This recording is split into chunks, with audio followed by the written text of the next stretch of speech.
রাত 11টার দিকে ভিডিও বানানোর এক্সপিরিয়েন্স জীবনে প্রথমবারই হলো। প্রায় 1.5 বছর হয়ে গেল আমি এই সোশ্যাল মিডিয়াতে ভিডিও বানাই। তবে এটা নিয়ে যে সারাদিন পড়ে থাকতাম এমনটা না। আমার ইনস্টাগ্রামে প্রত্যেকের ভালোবাসার জন্যই আমি কিন্তু এই ভিডিওটা বানাচ্ছি।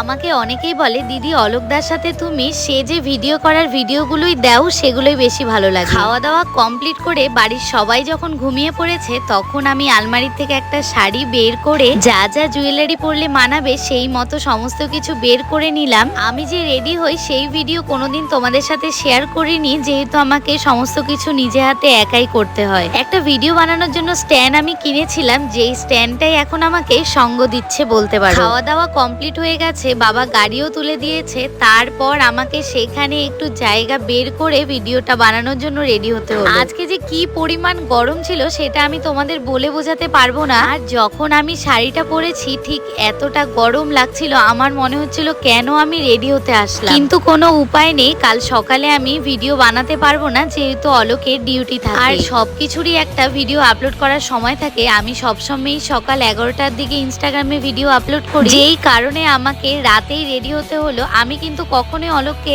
আগে রেডি হয়ে দেখাই না, আমি পুরোটা রেডি হয়ে ওর অরিজিনাল যেটা রিয়াকশন হয় সেটাই নেওয়ার চেষ্টা করি। তোমরা আমার শাড়ি পরাটাকে একদমই ইগনোর করো, কেননা আমি শাড়ি পরতেই পারি না। তবে আমি সাজার পর অলোকের ঠিক কেমন রিয়াকশনটা হয় সেটাই তোমরা একবার দেখো।